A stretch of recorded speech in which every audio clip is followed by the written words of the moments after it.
Bismillahirrahmanirrahim. Alhamdulillah nahmaduhu wa nasta'inuhu wa nastaghfiruh. Wa na'udzu billahi min shururi anfusina wa min sayyiati a'malina. May yahdihillahu fala mudilla lahu wa may yudlil fala hadiya lahu.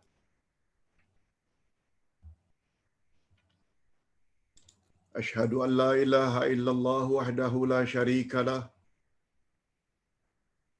wa ashhadu anna Muhammadan abduhu wa rasuluh la nabiyya ba'dah. Allahumma salli wa sallim ala nabiyyina Muhammad wa ala alihi wa sahbihi ajma'in, amma ba'd.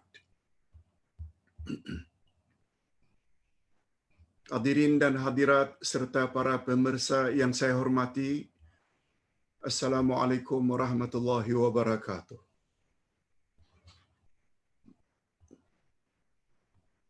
Alhamdulillah,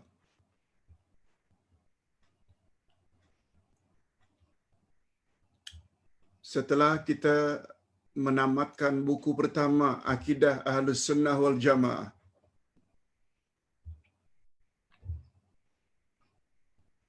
kita juga telah menamatkan Akidah Ahlus Sunnah wal Jamaah jilid 2. Hari ini kita mula memasuki kitab Akidah Ahlus Sunnah wal Jamaah jilid 3.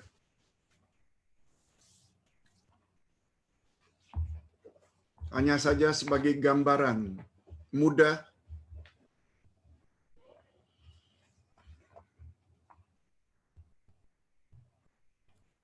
kitab Akidah Ahlus Sunnah wal Jamaah jilid 1 mengandungi asas-asas Akidah Ahlus Sunnah wal Jamaah. Ustaz ulang.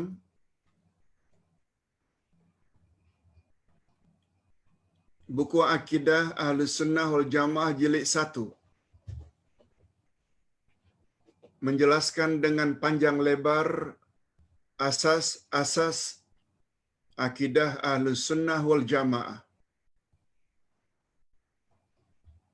Sebagaimana kita sama-sama maklum, asas-asas Akidah Ahlus Sunnah wal Jamaah ada 6. Yang kita panggil dengan rukun iman yang 6. Iman pada Allah, iman pada Rasul, iman pada malaikat, iman pada kitab, iman pada hari akhirat, dan iman pada takdir. Ustaz sudah ulas setiap rukun iman yang 6 itu dengan dalil-dalilnya dari Al-Quran dan Sunnah Nabi yang sahih.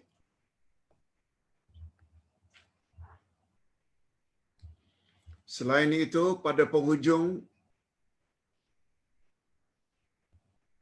pembahasan rukun iman yang 6 itu, kita juga telah sebut Islam adalah agama yang hak.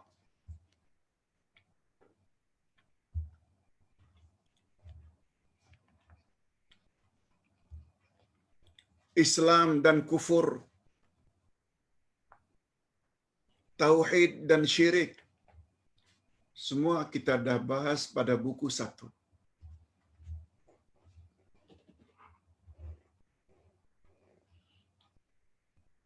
Baru buku yang kedua yang kita tamatkan minggu lalu mengandungi pelajaran segala perkara-perkara yang boleh merosakkan akidah, yang boleh membatalkan akidah, paling kurang merosakkan akidah seseorang.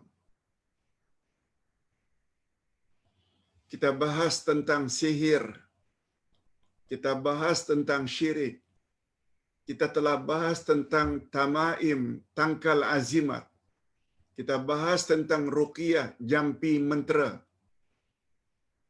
Kita juga telah bahas tentang tawasul yang dilarang. tabarruk, ambil berkat, dan lain-lain. Sebab perkara itu semua jika tersalah boleh merosakkan akidah. Kita tak katakan semua tawassul itu dilarang. Sebabnya dalam bab tawassul ada namanya tawassul masyru' dan ada tawassul mamnu'.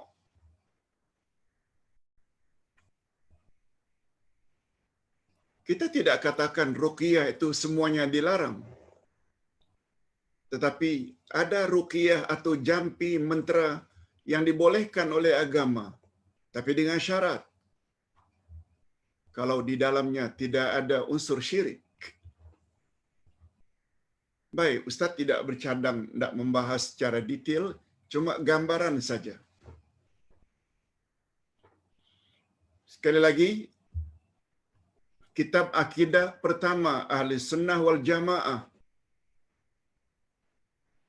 membahas tentang asas-asas iman dalam Islam yang dianut oleh Ahli Sunnah wal Jamaah.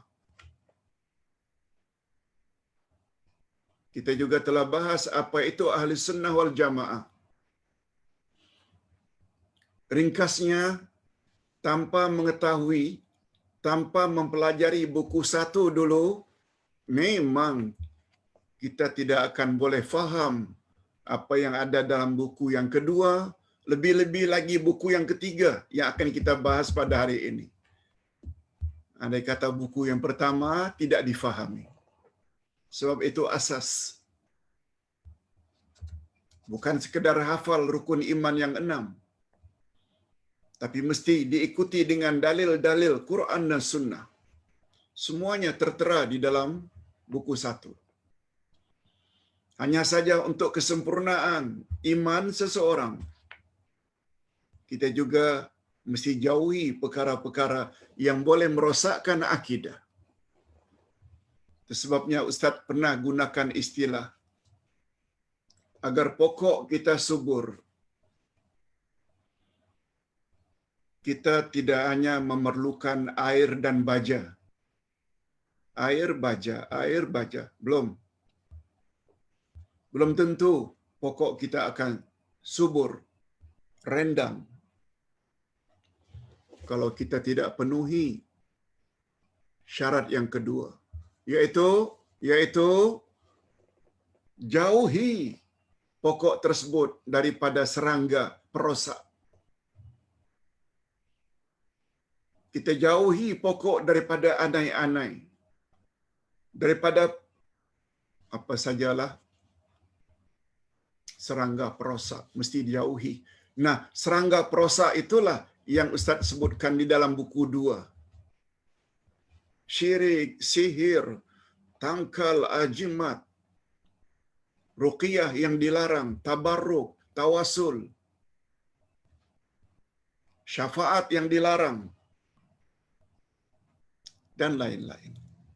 Nah, sekarang kita masuk buku yang ketiga.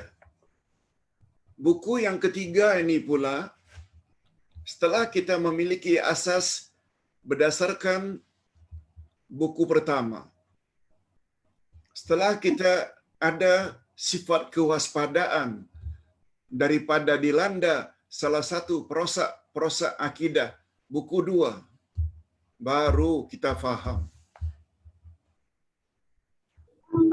Buku 3 mengandungi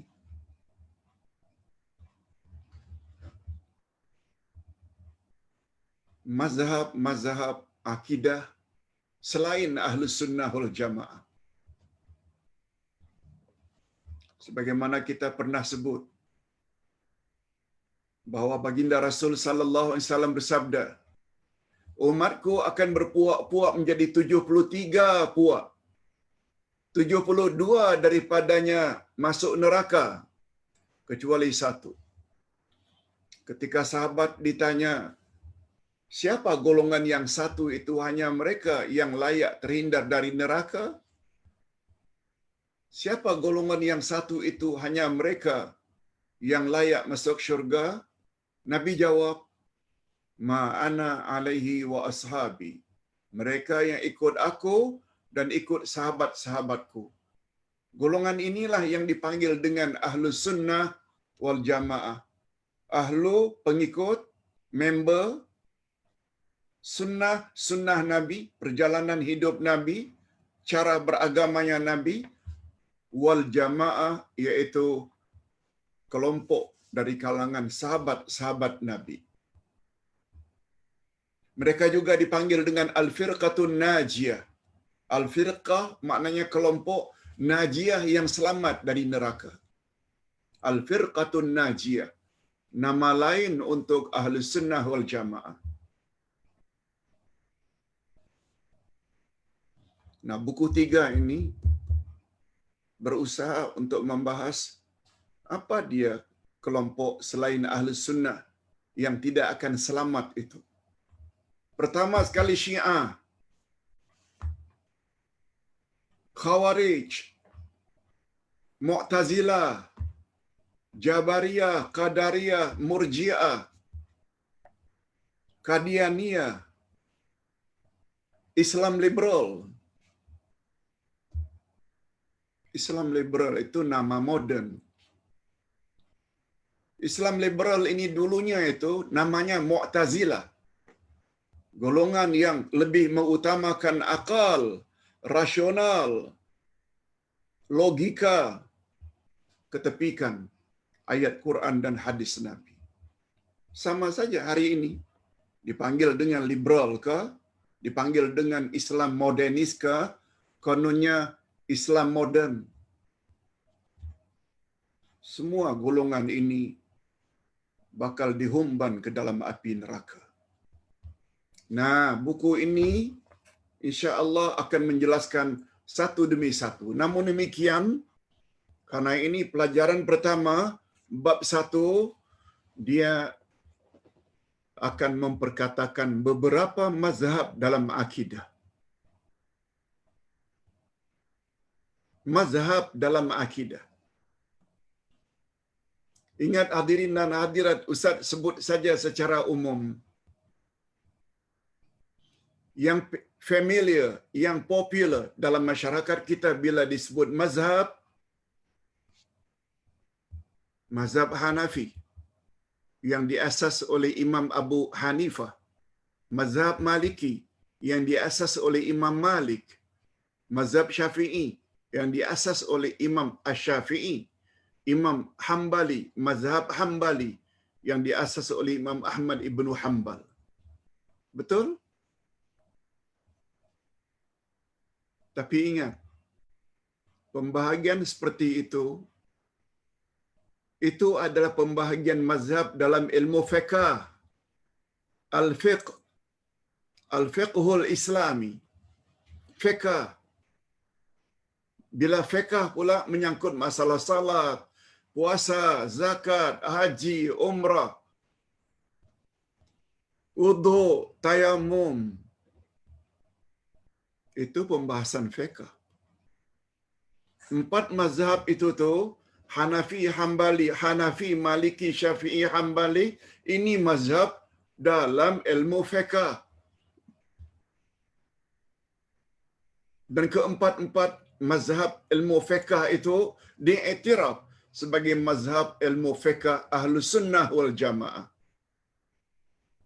Oleh sebab itu, orang Malaysia, Indonesia, Nusantara yang pada umumnya bermazhab Syafi'i, jangan salahkan orang-orang India, Pakistan, Afghanistan, Turki yang bermazhab Hanafi. Jangan salahkan orang-orang Mauritania, orang Aljazair, orang Maroko, orang Tunisia, karena mereka bermazhab Maliki, Imam Malik. Jangan salahkan Arab Saudi, karena Arab Saudi mazhab resminya adalah Hambali dalam fiqh, bukan Wahabi. Bila ada yang sebut itu, menandakan yang menyebut itu orang yang tak tahu dustur undang-undang Arab Saudi. Tanyalah orang Madinah, tanyalah orang yang belajar di Mekah, belajar di Riyadh. Puluhan tahun kita berada di sana. Tak ada istilah Wahabi itu sebagai mazhab baru. Tidak. Mereka dalam bab fiqh ikut Imam Ahmad ibnu Hanbal.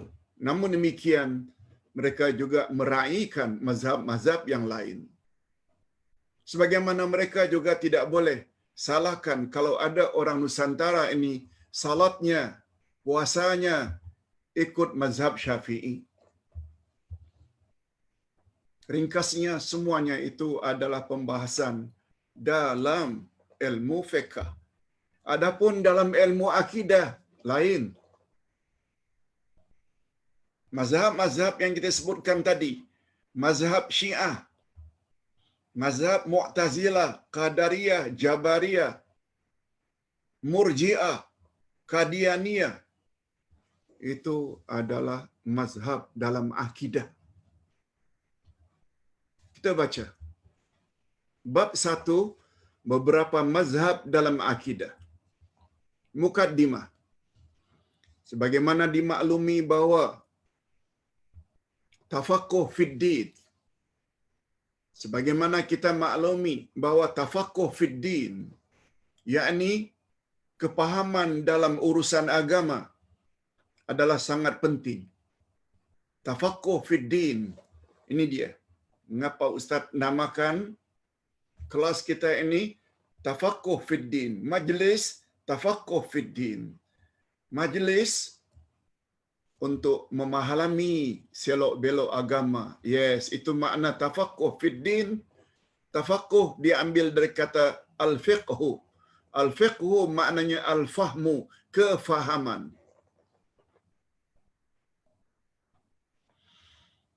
Itu sebabnya kata Sayyidina Ali, la ibadata bila tafaqquhin. Tidak ada guna ibadat tanpa kefahaman. Ibadat tapi tak faham. Apa yang dibaca tak faham. Mengapa rukuk, mengapa sujud? Mengapa sujud di atas 7 anggota? Mengapa baca Al-Fatihah? Buat. Tapi tak tahu.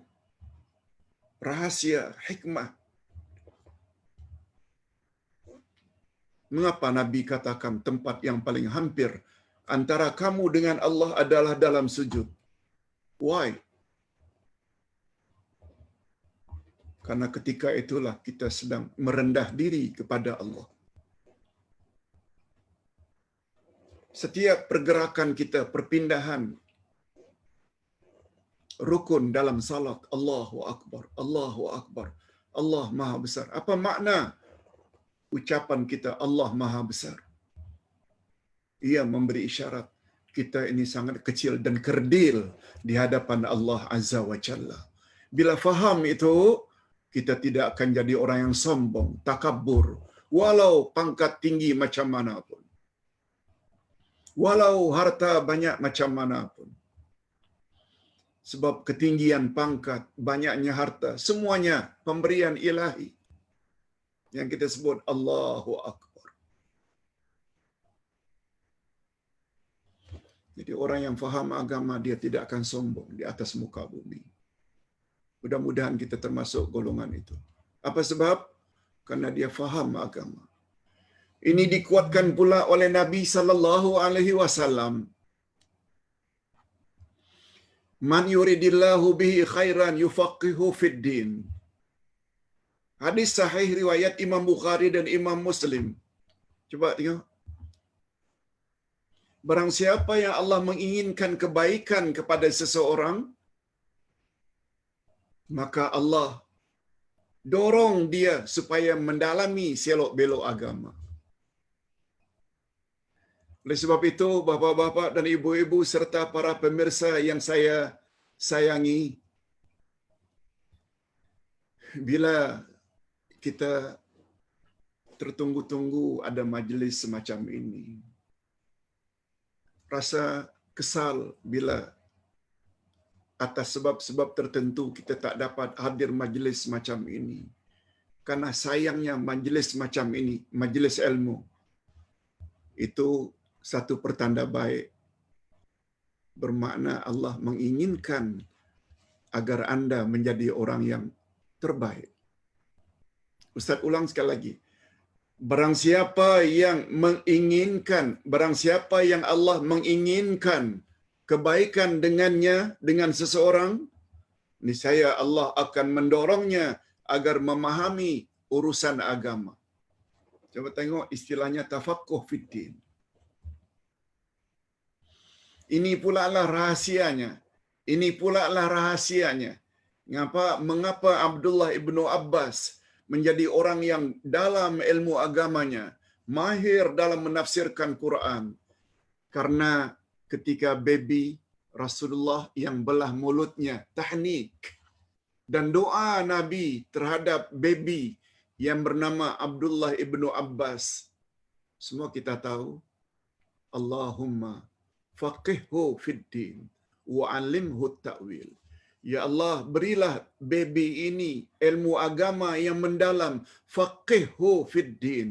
Beri dia tafaqquh fid din wa 'allimhu ta'wil, dan berilah dia kemahiran dalam menafsirkan Quran. Akhirnya muncullah baby ini setelah dewasa jadi orang yang paling pakar dalam menafsirkan Quran, sehingga beliau mendapat julukan Turjamanul Quran, orang yang paling pakar dalam menafsirkan Quran. Sebabnya bila ada anak dapat cucu, jangan lupa ditahnik. Juga boleh minta kepada mana-mana ustaz yang disegani untuk tolong belah mulut dengan korma, sebagaimana kemudian diikuti dengan doa. Allahu Akbar. Tafaqquh diambil dari perkataan fiqh yang berarti faham, yang berarti faham. Jadi tafaqquh fid din atau kepahaman di dalam urusan agama terbagi kepada dua. Terbagi kepada dua. Pertama, al-fiqhul, yang pertama fiqhul aqidah. Fiqhul aqidah dipanggil juga dengan fiqhul iman. Kepahaman dalam bab akidah atau kepahaman dalam bab iman, kepercayaan, keyakinan. Yang kedua, dipanggil dengan fiqh syariah atau fiqhul ahkam. Rukun, wajib, sunat, haram, makruh, halal, haram, itu tentang syariat. Jadi satu membahas tentang keimanan, dipanggil dengan fiqhul aqidah atau fiqhul iman. Fikih yang satu lagi, fiqhul ahkam atau fiqhul syariah. Ilmu pengetahuan kita tentang salat Rasulullah, tentang puasa Rasulullah, tentang haji Rasulullah, tentang. Yes. Itu jenis yang kedua. Okey. Kedua-dua jenis fiqh di atas mempunyai mazhab-mazhab tertentu. Ini yang Ustaz maksudkan tadi. Kedua jenis fiqh di atas, fiqhul iman atau fiqh syariah, masing-masing ada mazhab. Mazhab-mazhab di dalam ilmu fiqh syariah atau fiqhul ahkam yang sangat popular adalah Hanafi, mazhab Maliki, mazhab Syafi'i, mazhab Hambali. Tadi Ustaz dah jelaskan. Ada lagi mazhab yang tidak begitu popular, mazhab Ja'fari dan lain-lain.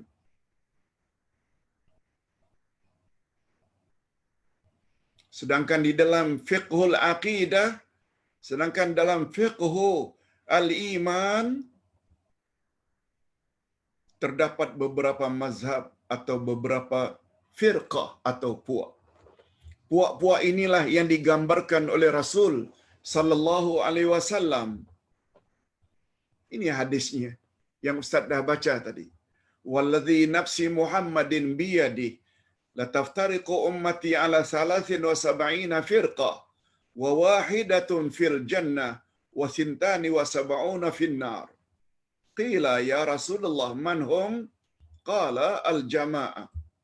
Wa fi riwayatin qalu wa man hiya ya Rasulullah? Qala ma ana alaihi wa ashabi.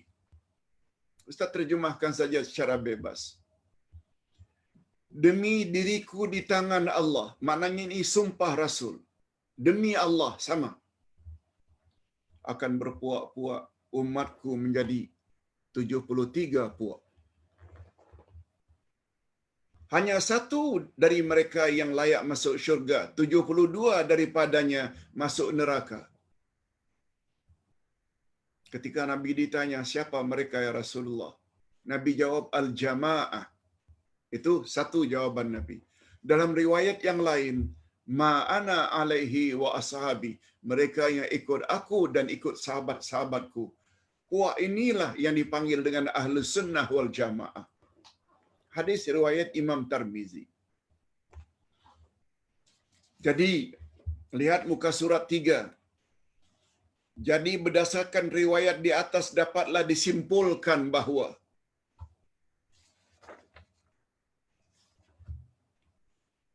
pertama, umat Nabi Muhammad akan berpuak-puak menjadi 73 puak.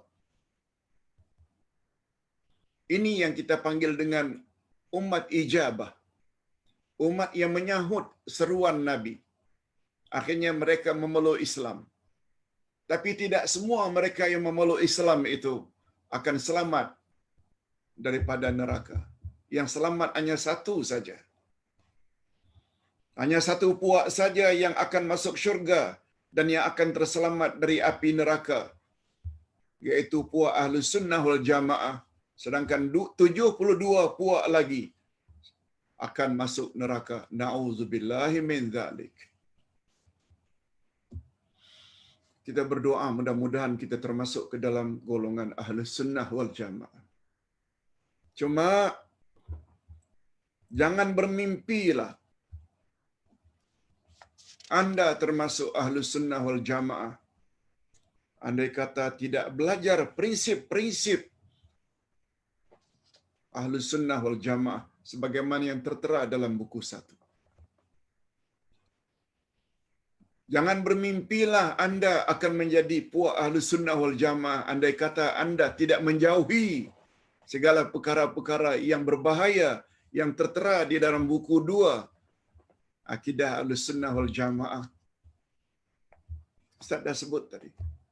Pokok tidak hanya subur karena air dan baja. Tapi pada masa yang sama kita kena jauhi pokok tersebut dari segala serangga perosak.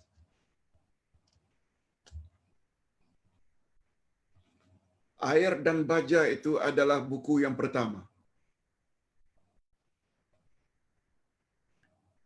Kewaspadaan kita terhadap serangga perosak itu tertera dalam buku 2. Jadi buku 3 ni, kalau ada orang yang langsung buku 3, memang susah nak faham. Itu sebabnya kita belajar buku 1 dan 2 saja dah setahun dah. Setahun lebih. Sebab itu sangat asas. Yang kedua, berdasarkan jawaban Nabi sallallahu alaihi wasallam di dalam hadis di atas bahawa puak yang selamat ialah puak yang mengikuti sunnah Nabi dan sunnah sahabat-sahabatnya. Itu sebabnya dipanggil Ahlus Sunnah wal Jamaah. Sunnah Nabi, jamaah itu para sahabat. Golongan ini dinamakan juga dengan Al-Firqatun Najiyah. Al-Firqah An-Najiyah, yaitu puak yang selamat dari api neraka. Golongan ini juga dinamakan dengan Al-Firqatun Najiyah, puak yang selamat. Dan puak ini juga disebut dengan Sunni. Sunni. Ahlus Sunnah wal Jamaah selalu disingkatkan dengan Sunni. Sebab di dunia ini, terutama di Barat, umat Islam yang sangat popular ini mengandung dua aliran utama. Ahlus Sunnah yang dipanggil dengan Sunni dan satu lagi Syiah yang dipanggil dengan Syi'i. Syi'i itu Syiah. Brother, are you Muslim? Yes, I am Muslim. Kemudian dia akan tanya lagi, are you Sunni or Syi'i? Apakah awak Sunni, Ahlus Sunnah atau Syi'i atau Syiah?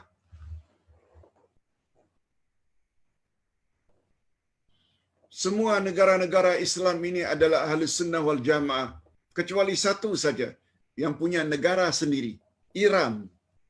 Mazhab rasminya adalah Syiah, Imamiyah, yang meyakini imam yang 12 keturunan Sayyidina Ali itu semuanya maksum, tidak ada yang bersalah. Nanti kita akan bahas apa dia prinsip-prinsip Syiah supaya kita faham. Memahami Syiah sangat mustahak. Sebab di dalam Syiah ada satu akidah, keyakinan mereka, yaitu taqiyah. Taqiyah ini berbohong, berdusta, hipokrit.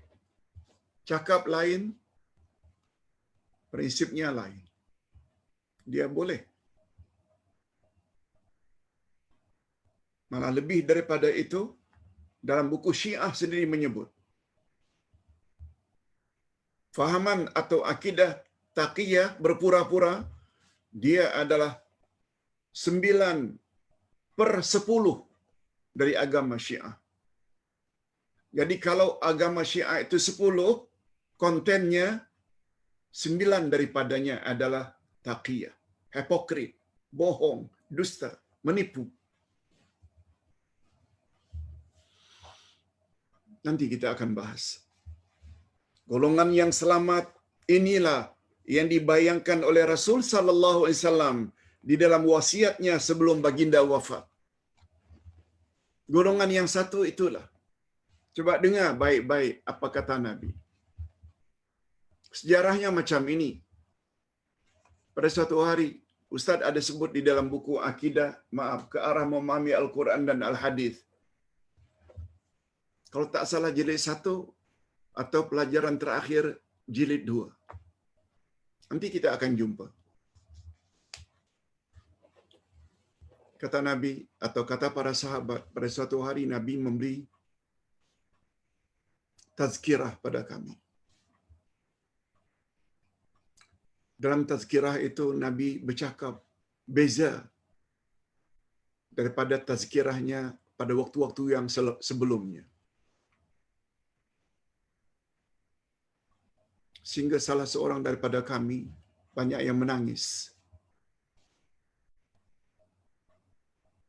Semua kami boleh dikatakan menangis. Sehingga salah seorang daripada kami bertanya, "Ya Rasulullah, tazkirah Tuhan pada hari ini memberi gambaran seolah-olah Tuhan akan meninggalkan kami untuk selama-lamanya. Ausina ya Rasulullah. Tolong tinggalkan kami wasiat. Tolong tinggalkan kami pesan penting. Apa yang kami patut lakukan kalau Tuhan sudah tiada lagi?"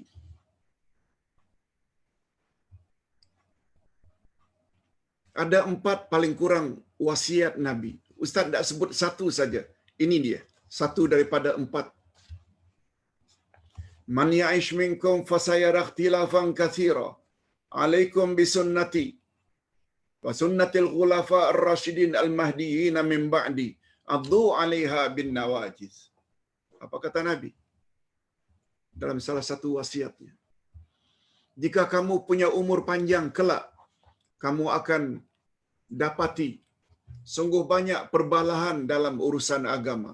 Sungguh banyak pertelingkahan, perbezaan pendapat dalam urusan agama. Jika kamu ingin selamat ketika itu, berpegang teguh sajalah kamu dengan sunnahku dan sunnah khalifah-khalifah ar-rasyidin sesudahku. Gigit sunnah itu dengan gerahammu.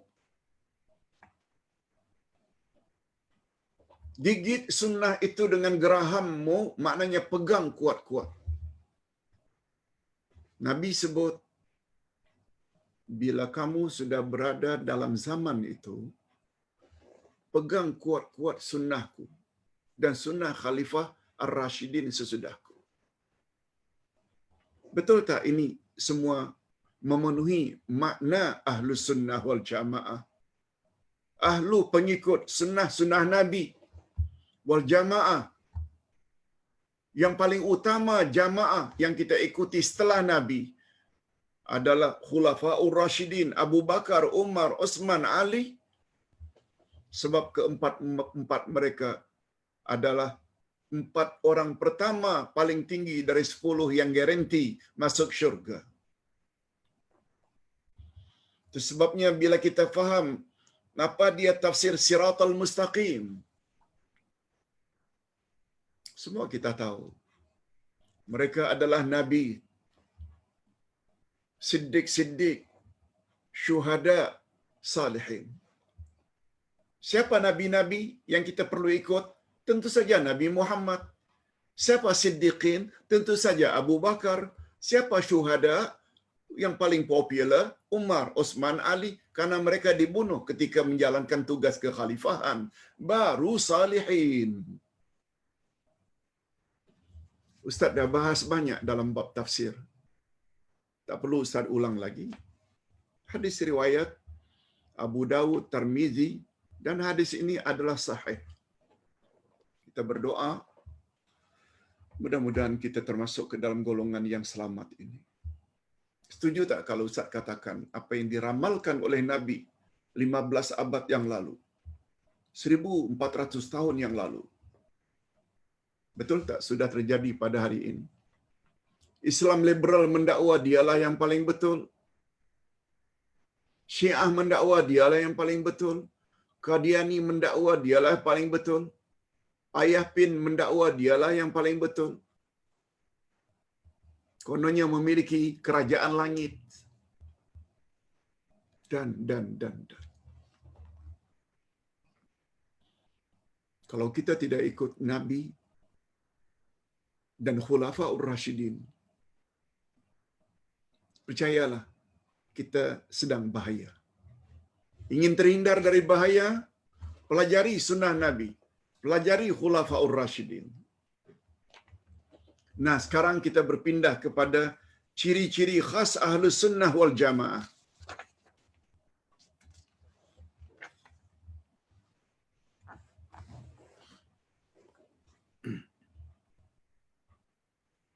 Kalau kita mengaku kita Ahlus Sunnah wal Jamaah, sudah ada kepada kita ni ciri-ciri ini, tanda-tanda ini, sifat-sifat ini.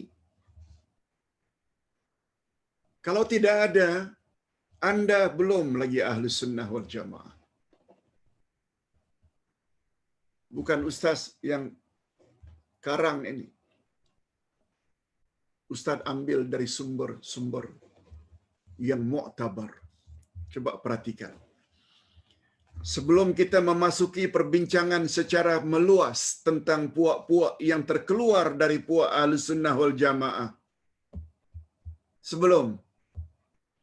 maka adalah sangat perlu kita mengetahui terlebih dahulu tentang prinsip atau ciri-ciri khas akidah Ahlus Sunnah wal Jamaah, supaya dengan demikian kita mempunyai kayu pengukur. Kita ada pegangan, kita ada standard untuk menilai suatu pemahaman atau pemikiran. Sesuai dengan kita atau tidak. Itu sebabnya Ustaz ulang berkali-kali. Buku 3 ni tak akan boleh difahami andai kata tak belajar buku pertama dan buku kedua. Oleh sebab itu, Ustaz galakkan sangat bagi yang memulai mempelajari buku 3, tolong cari ceramah-ceramah Ustaz, topik demi topik di dalam YouTube. di dalam video, dalam rakaman. Semuanya tertera.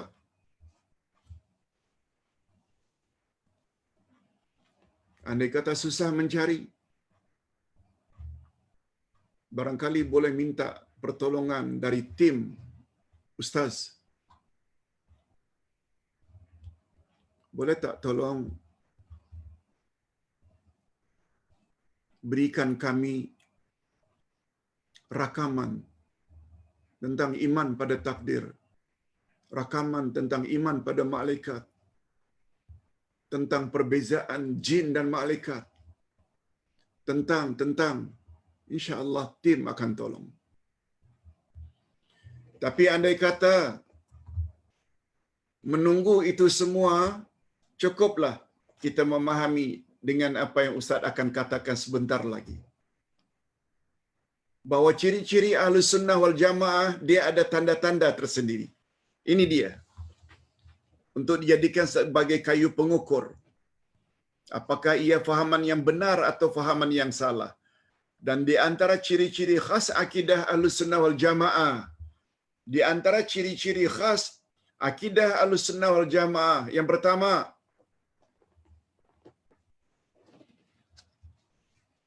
pertama, sekali, sumber utama akidah Ahlus Sunnah wal Jamaah ada Al-Quran dan hadis Nabi yang sahih serta ijma' ulama.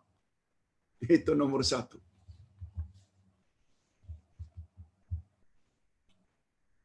Saya berpahaman Ahlus Sunnah wal Jamaah, Pak Ustaz.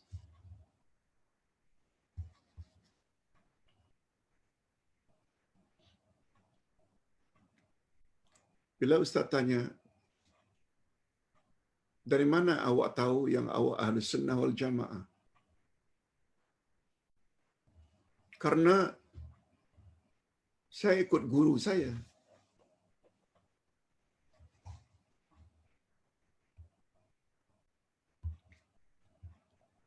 Guru saya berpahaman Ahlus Sunnah wal Jamaah. Okey.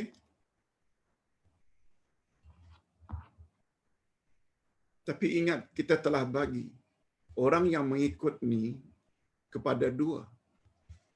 Ada namanya muqallid, ada namanya muttabi'. Muqallid maknanya ikut saja.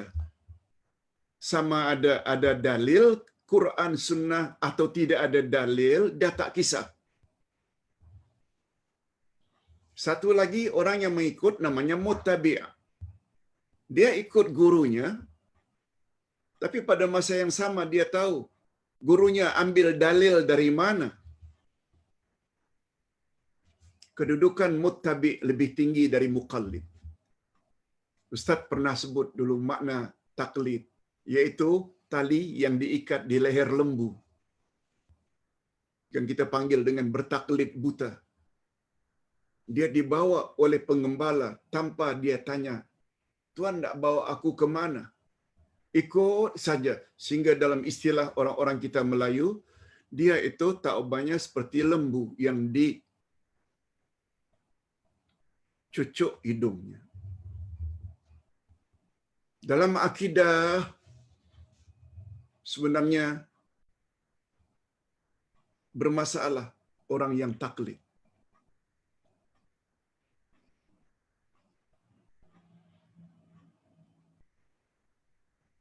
Oleh sebab itu kata ulama akidah, tak boleh. Kalau kepada kita ditanya, awak tahu tak bahawa Nabi Muhammad itu Rasul terakhir? Last Rasul? Tahu? Saya yakin. Dari mana awak tahu? Tidak sah keyakinannya itu bila dia jawab, semua orang cakap macam itu. Semua orang cakap macam itu bukan dalil.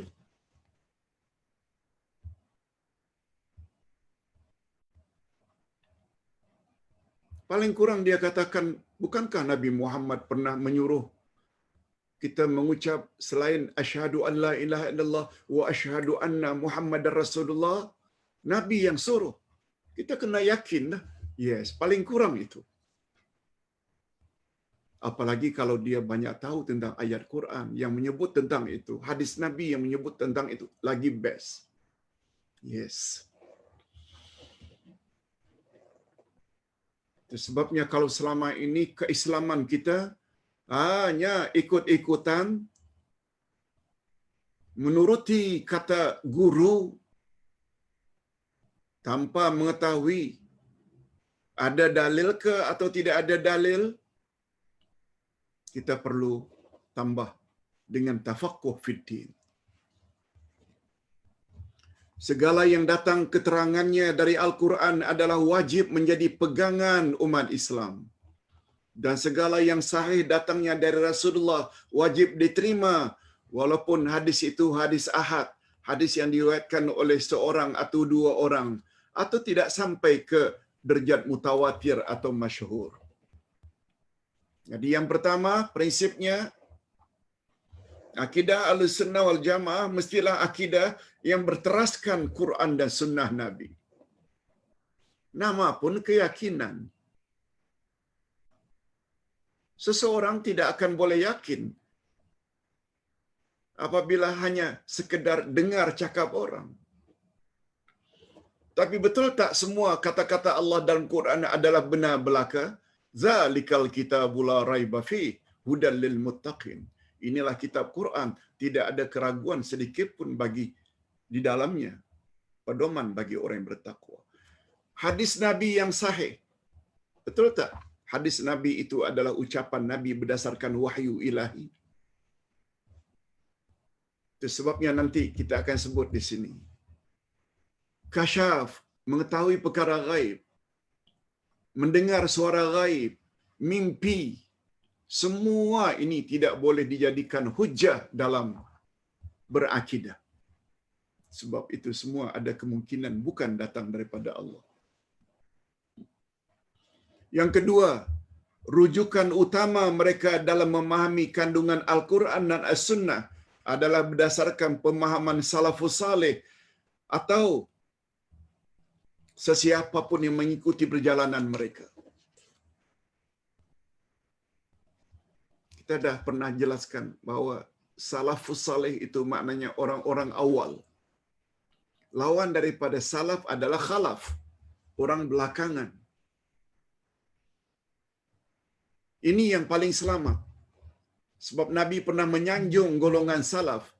Khairun nasi qarni, summa alladhina yalunahum, summa alladhina yalunahum. Hadis sahih riwayat Imam Bukhari. Manusia yang paling baik adalah manusia yang hidup sekurun denganku, kata Nabi. Kemudian kurun berikutnya, kemudian kurun berikutnya. Di dalam kurun itulah hidupnya para sahabat, tabi'in dan atba'ut tabi'in. Sebabnya Ustaz,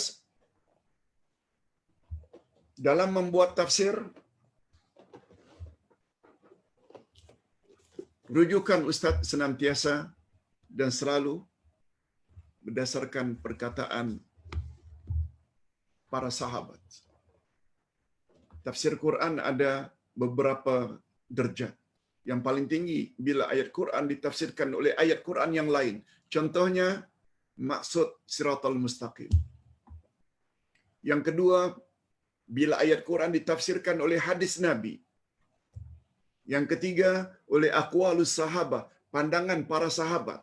Karena sahabat adalah murid Nabi. Baru kemudian. Dan yang paling last sekali, tafsir Quran. Bila ayat Quran ditafsirkan dengan akal semata. Kaum liberal. Mu'tazilah. Akalmu bukan segala-galanya. Hadirin dan hadirat. Yang ketiga, prinsip agama. Yaitu usuluddin. Semuanya telah diperjelaskan oleh Rasul sallallahu alaihi wasallam secara terperinci. Tidak ada hak sesiapa pun yang memperkatakan tentang urusan agama lalu mendakwa ia daripada Rasulullah. Tak boleh. Itu sebabnya Ustaz selalu sentuh. Salawat tafrijiyah. Ada masalah di dalamnya. Sebab banyak komen dari ulama akidah, di dalamnya ada unsur-unsur syirik. Karena telah memberi hak kepada Nabi Muhammad yang sebenarnya itu adalah hak Allah. Menghilang Nabi Muhammad, menghilangkan kesusahan. Nabi Muhammad membuka apa yang tertutup. Nabi Muhammad ini, Nabi Muhammad menyembuhkan. Semuanya itu adalah kerja-kerja Allah. Oleh sebab itu, bila itu semua kita bagi kepada Nabi Muhammad, padahal itu sebenarnya rububiyah Allah, itu ada di dalam salawat tafrijiyah. Na'udzubillah min dzalik. Yang keempat, oleh sebab itu bila bersalawat, bersalawatlah salawat yang datang dari Nabi Muhammad sallallahu alaihi wasallam.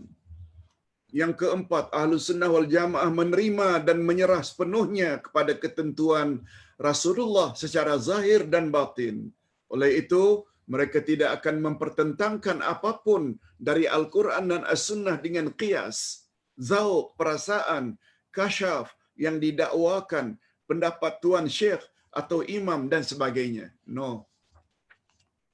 Tak boleh. Ingat pesan Imam Asy-Syafi'i. Bila pendapat aku bercanggah dengan hadis yang sahih, kamu campak pendapatku ke tembok. Ambil hadis yang sahih. Orang macam Imam Asy-Syafi'i, tawaduknya, rendah dirinya, semacam itu. Walaupun beliau dah hafal Quran 10 juzuk, 10 tahun. Umur 10 tahun dah hafal Al-Quran keseluruhannya. Umur 12 tahun, hafal kitab Al-Muwatta, kitab hadis susunan Imam Malik. Namun beliau tak pernah declare yang beliau itu maksum, tak pernah buat salah. Kata-kata beliau yang lain pula yang terkenal cantiknya. Ra'yi 'ala sawab yahtamilul khata' wa ra'yu ghairi 'ala al-khata' yahtamilus sawab. Pendapatku benar, tapi ada kemungkinan salah. Dan pendapat selainku adalah salah, tapi ada kebarangkalian, ada kemungkinan juga benar. Allahu Akbar. Kita tidak selalu mendakwa pendapat kita saja yang betul.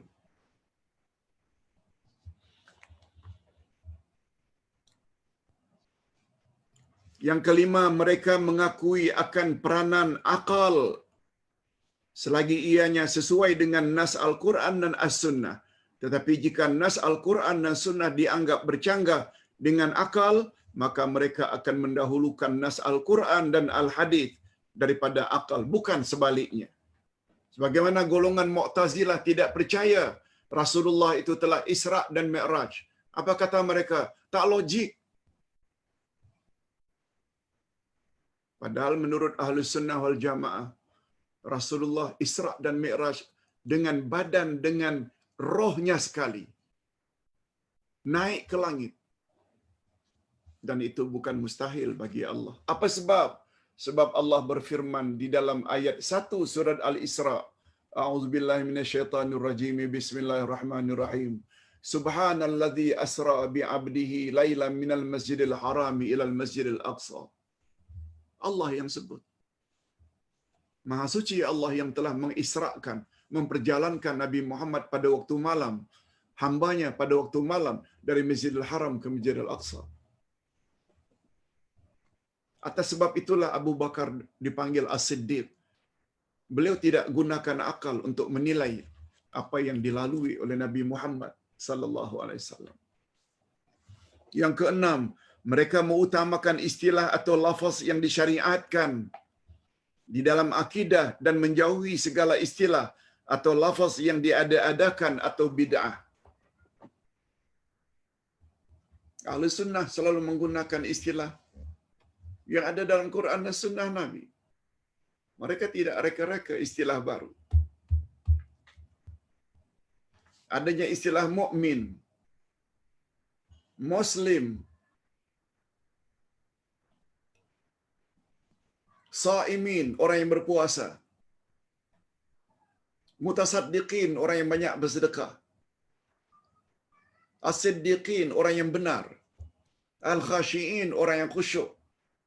Sebagaimana yang Ustaz tulis pagi tadi dalam soalan. Pak Ustaz, minggu lalu Pak Ustaz ada sebut ada 8 orang yang layak mendapat syurga. Lalu Ustaz jawab, Ustaz sebenarnya tersilap, bukan 8, sebenarnya 10. Lalu Ustaz sebut, sila lihat ayat 35 dari surat Al-Ahzab.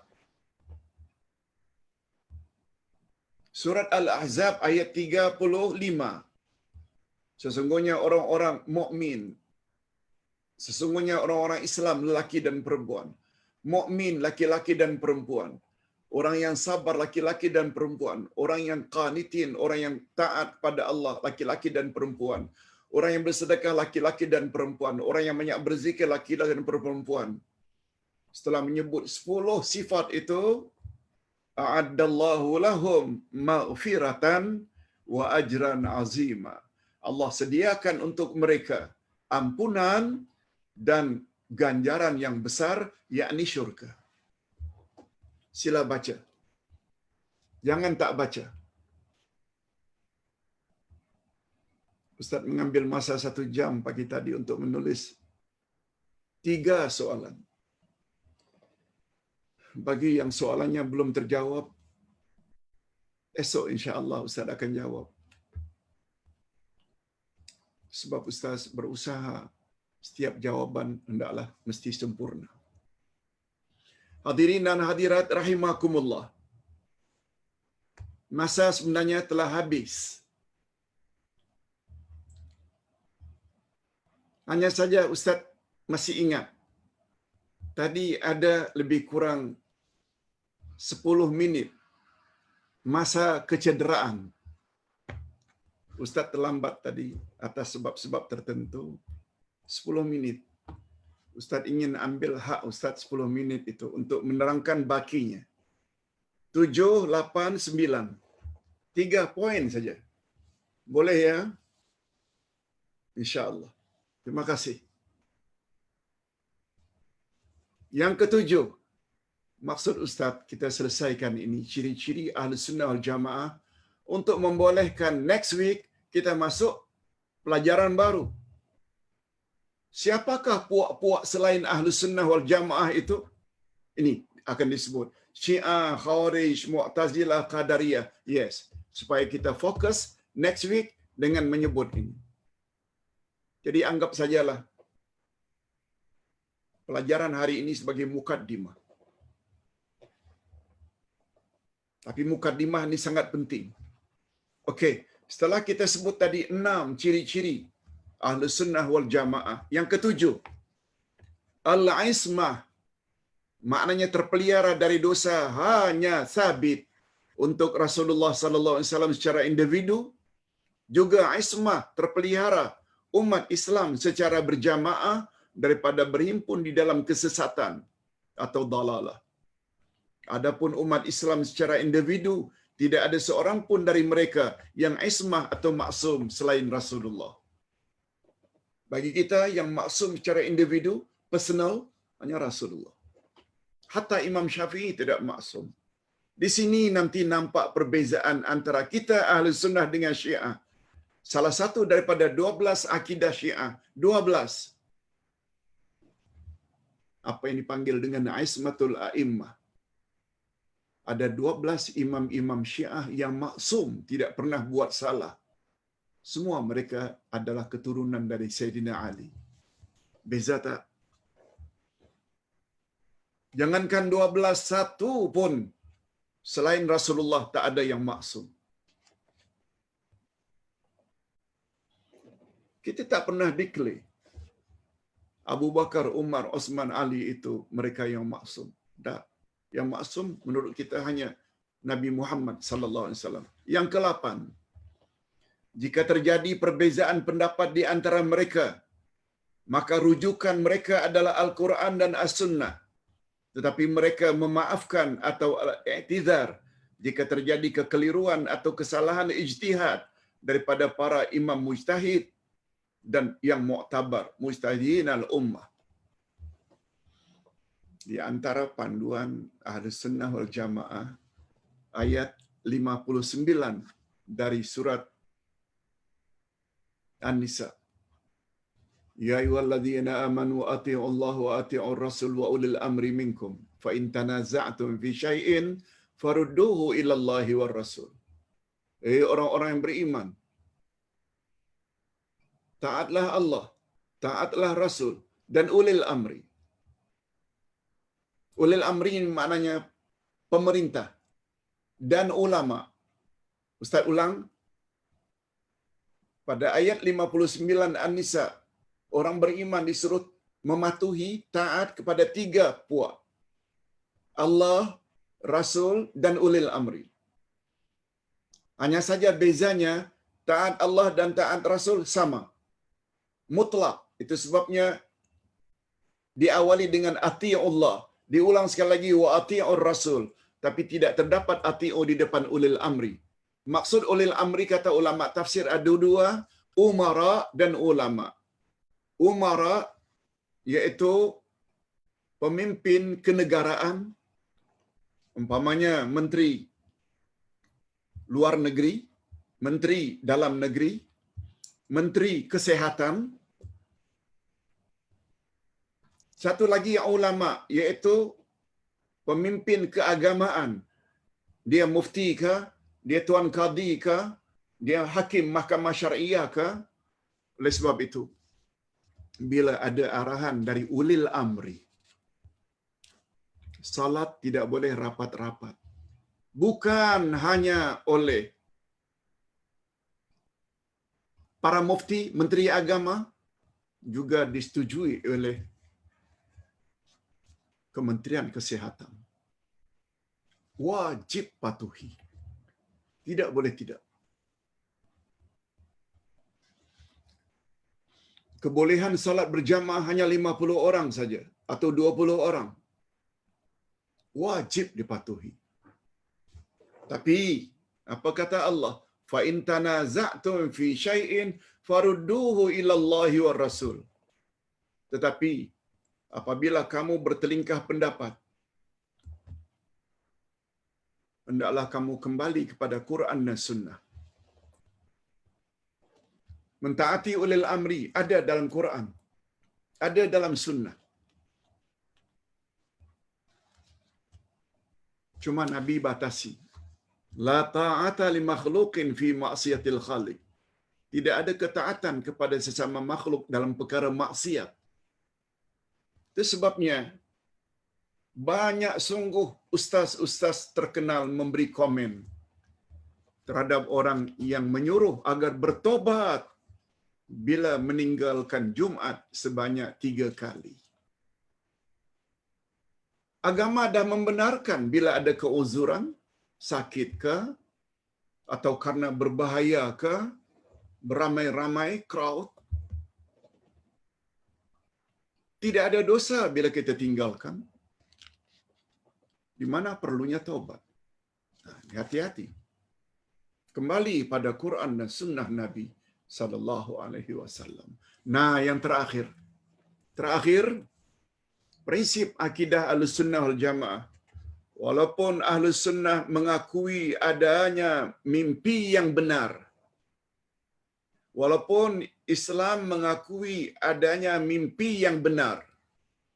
Firasat yang benar. Bisikan halus kasyaf. Tetapi menurut mereka semua itu tidak boleh dijadikan sebagai sandaran atau sumber di dalam perkara akidah dan tasyri'. Dalam bab ibadat, kita tidak beribadat berdasarkan karena kita mimpi. Hatta mimpi jumpa Rasulullah, suruh kita begini. Tak boleh. Apalagi menyangkut perkara akidah. Tak boleh. Sebab kasyaf, mimpi, semuanya itu ada kebarangkalian. Mungkin dari Allah, mungkin juga daripada syaitan. Kecuali mimpi para rasul. Itu sebabnya Nabi Adam tak teragak, Nabi Ibrahim tak teragak-agak menyembelih anaknya Ismail karena beliau dapati arahan itu melalui mimpi. Mimpi para nabi dan para rasul adalah wahyu. Tapi mimpi kita ada 3 macam. Mungkin daripada Allah, mungkin daripada syaitan, mungkin hanya permainan tidur. Itu sebabnya mimpi, bisikan halus tak boleh dijadikan rujukan dalam akidah dan tasyri'ah. Ustaz kira Ustaz sudah ambil hak Ustaz 7 minit daripada 10. Kita akhiri dengan doa. Jangan lupa minggu hadapan kita akan mula bahas mazhab-mazhab dalam akidah yang sesat selain ahli sunnah wal jamaah. Alhamdulillah rabbil alamin wassalatu wassalamu ala asyrafil anbiya'i wal mursalin wa ala alihi wa sahbihi ajma'in. Ya Allah, ya Tuhan kami, Rasul-Mu Nabi Muhammad sallallahu alaihi wasallam telah bersabda dalam hadis sahih riwayat Imam Bukhari dan Imam Muslim. Sabda baginda, "Man yuridillahu bihi khairan yufaqihu fid din." Barang siapa yang Engkau, ya Allah, menghendaki agar seseorang itu menjadi orang yang baik, niscaya Engkau akan dorong mereka suka mendalami selok-belok agama. Sempena itu, ya Allah, ya Tuhan kami, masukkanlah kami ke dalam golongan orang-orang yang Engkau takdirkan akan menjadi orang-orang yang baik. Dorongkanlah kami senantiasa, ya Allah, supaya melakukan suruhan-Mu dan menjauhi larangan-Mu. Sebab menurut keyakinan kami, hidayah terbagi 2. Hidayah pertama dengan makna penjelasan dan bimbingan. Dan hidayah yang kedua iaitu taufik-Mu. Engkau buka hati sehingga terdorong untuk kami melakukan segala amal-amal baik dan menjauhi segala larangan-Mu. Oleh sebab itu, kami telah miliki hidayah jenis pertama, iaitu mendengar penjelasan dan bimbingan dari guru-guru kami. Cuma berbaki bagi kami, yang kesemuanya itu bukan kemampuan yang dimiliki oleh guru-guru kami, tapi dia hanya milik-Mu, iaitu taufik. Berilah kami dorongan, ya Allah, untuk senantiasa mengamalkan apa yang kami sudah tahu. Ya Allah, ya Tuhan kami, berilah kami kemampuan untuk membezakan antara yang hak dengan yang batil. Allahumma arinal haqqa haqqan warzuqna ittiba'ahu wa arinal batila batilan warzuqna ijtinabah. Ya Allah, perlihatkanlah kepada kami kebenaran itu akan kebenarannya, dan berilah kami kekuatan lahir dan batin untuk melaksanakannya. Dan sebaliknya, Engkau perlihatkan jugalah kebatilan atau kesalahan atau kesesatan itu akan kesesatannya, dan berilah kami kekuatan untuk menjauhkannya sejauh-jauhnya. Wassallallahu ala nabiyyina Muhammad wa ala alihi wa sahbihi ajma'in. Subhana rabbika rabbil izzati amma yasifun. Wassalamun alal mursalin. Walhamdulillahi rabbil alamin. Subhanakallahumma wa bihamdik. Asyhadu an la ilaha illa anta astaghfiruka wa atubu ilaik. Wassalamualaikum warahmatullahi wabarakatuh.